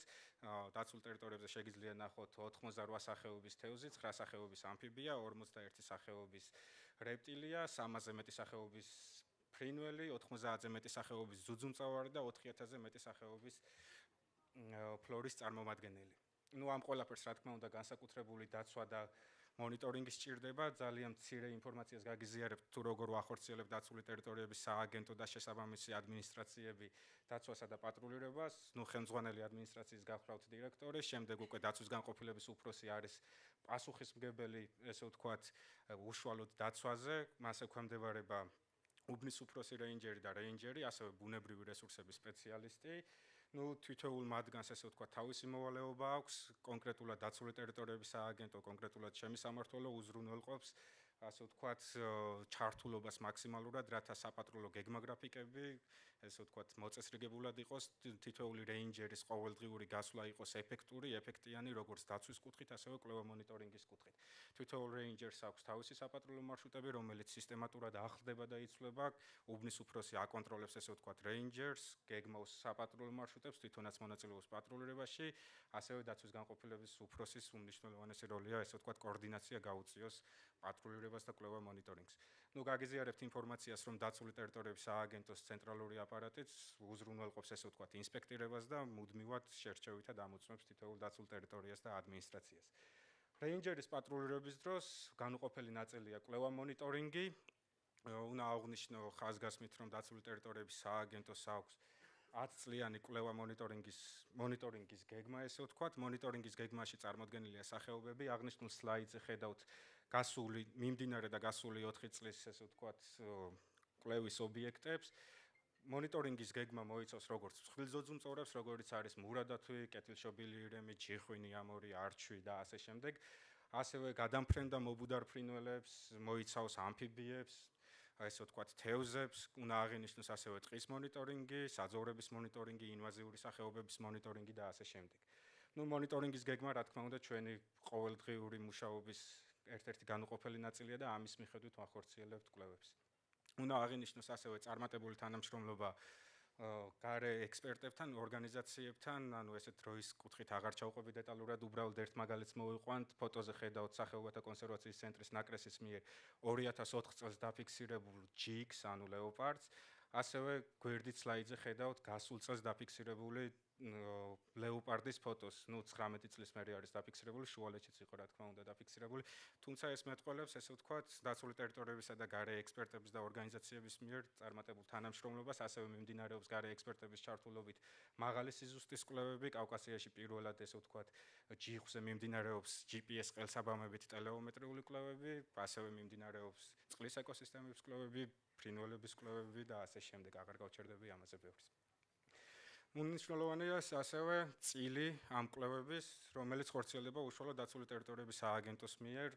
შემდეგ სლაიდებში უფრო გაგიზიარებთ თანამედროვე ტექნოლოგიების დახმარებით თუ როგორ მიმდინარეობს, თუმცა აღნიშნულ ფოტოებზე ხედავთ ფოტოხაფანგის მასალების შედეგად მიღებულ მონაცემებს, ასევე როგორც აღნიშნეთ, თითოეული რეინჯერი თავისი პატრულირებისა და ბილიკების დაფარვის პროცესში აგროვებს ინფორმაციას, აწვდის ბუნებრივი რესურსების სპეციალისტებს, აანალიზებენ ამ ყველაფერს.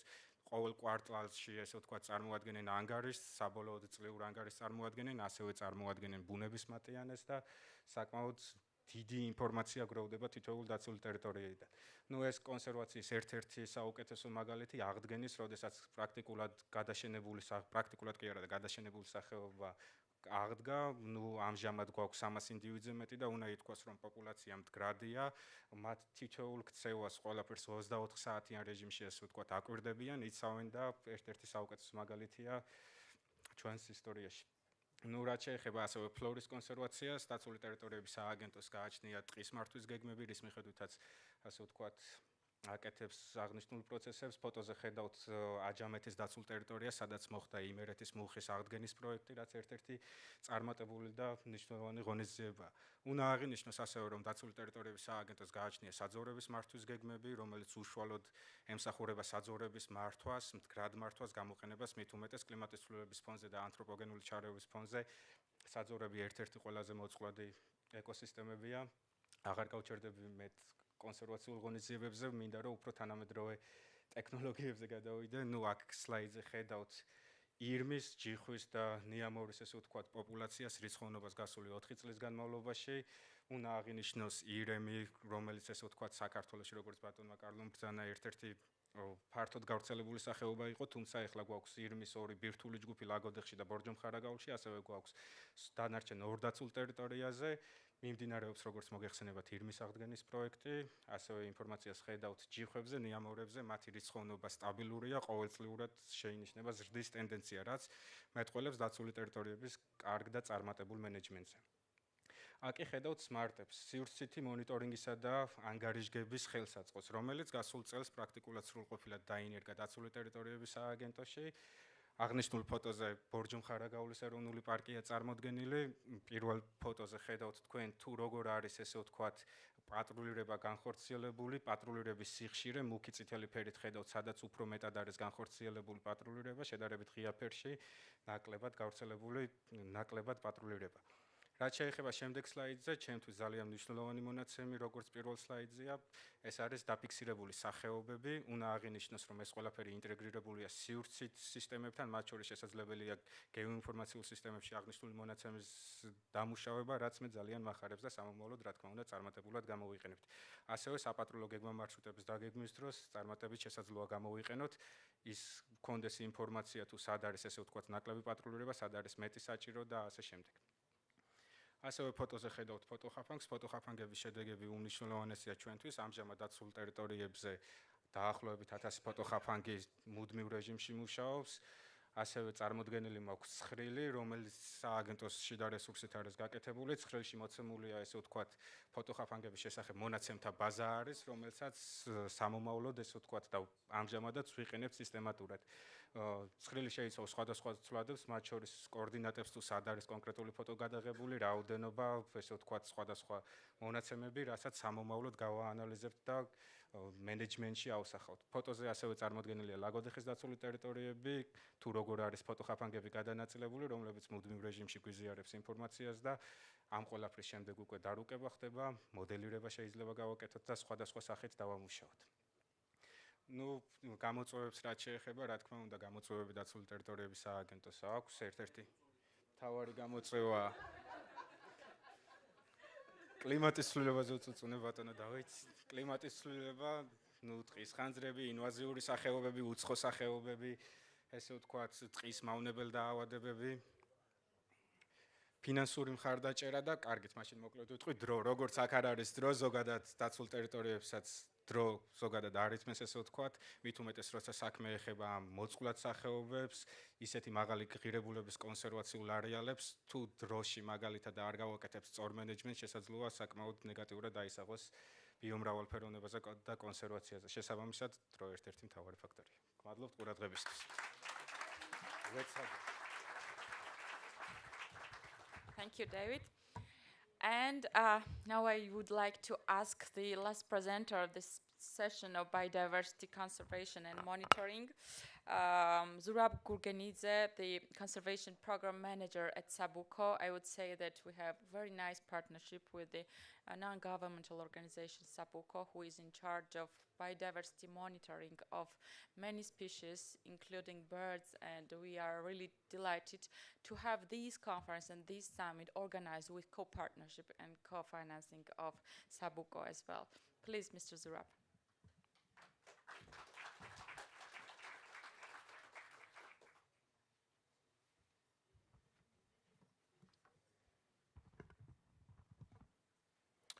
Good afternoon, everyone. I am Zurab Gurgenidze, Conservation Program Manager at Society for Nature Conservation. Today I would like to make a presentation about the projects that we are working in eco corridors, which are located in the south of the Greater Caucasus. But before I go through the details, I would like to say a few words about the organization that I'm representing of. So, Society for Nature Conservation, Sabuco, is a BirdLife partner from Georgia. We are also members of IUCN. Our mission is to protect, conserve, and restore wildlife and their habitats in Georgia, increase the evaluation of the nature by the public, and encourage the sustainable use of natural resources. We have 5 main programs in our organization. It's conservation, research, and monitoring, sustainable management of natural resources and restoration, policy analysis and advocacy, education, and communication. One of the projects that we are working is located in the Kakheti region, which is the part of the East Eco Corridor. This project is financially supported by Endangered Landscape and Seascape Program. Aim of the project is conservation of steppe and semi-arid landscape and implementation of restoration activities to restore species, preserve ecosystem and cultural heritages. Also, we're doing a restoration of ecological processes, biodiversity conservation, improving state of the floodplain forests, maintain sustainability of ecosystems. And another project that we are ongoing project is located in central part of the Caucasus, in the Raja, Lechkhumi and Lower Swaneti region. This is also a part of the eco corridor, which is located in the west part of South Caucasus. This aim of the project is to develop a comprehensive plan for the large-scale restoration of K habitats and ecological connectivity that benefits nature and people. I would like to stick around this project because its importance of the biodiversity. So our project area is about 153,000 hectares. You see the red line.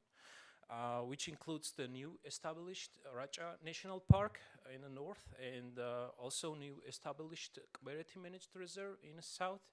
And also there are 5 emerald sites presented in area. Based on the surveys that Saboko done in the area, there were a couple of K habitats and bird and mammal species were presented outside of the national park and emerald site. So we shaped our project areas like this. So it will be a bridge between the national park to a managed reserve and also have a connection between the emerald site. There are a couple of activities that we are planning to do during this project, such as the feasibility study of possible reintroduction of large mammals, do a community-based conservation, which means involvement of local communities in the natural management processes, do a forest management and develop a forest management plan for our project area. Also do a camera trap monitoring for the mammals and monitoring of bird species as an indicator of healthy ecosystems. Also, we'd like to do an assessment possibilities of restoration, ecological connectivities and habitats restoration, including the assessment of restoration of ungulates in a region, trying our best to minimize of pressure from development, mining and unsustainable logging and hunting, which is happening in the region right now, and also try to advocate and develop new policies and legislation to develop OSCMS cells in a country and region to fill all the gaps that are already exist between the protected area and also support new established protected areas.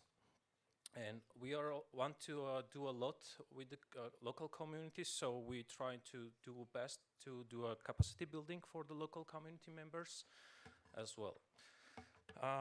We have a vision how the Raja region can be developed. So this is a region with high biodiversity value. So we are thinking that this area and region can be covered with the different categories of protected areas. So we were supporting to develop new national parks such as IUCN Category 2 and also different categories such as IUCN Category 3, 5 and 6. And plus we are supporting the emerald sites. So our future will be to develop a better management plan to more well-developed, well-managed, to be well-managed in the future. Also, it's really important to support the OSCMS to develop it in the country and in the region to fill all these gaps. We also have a long-term vision for the country.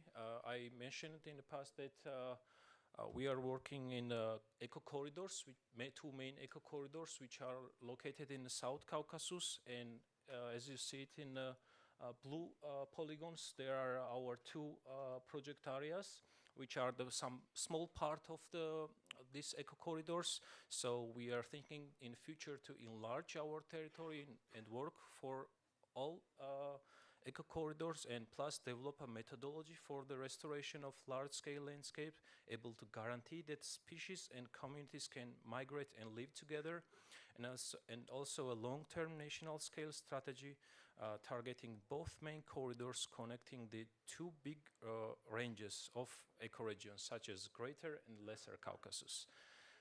That was all I wanted to say in this presentation. Thank you for your attention.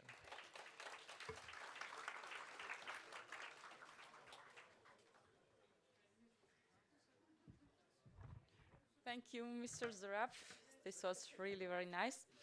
So I think we can and we deserve very nice coffee break outside. It's waiting for us, and we're gonna continue according to the agenda. Thank you.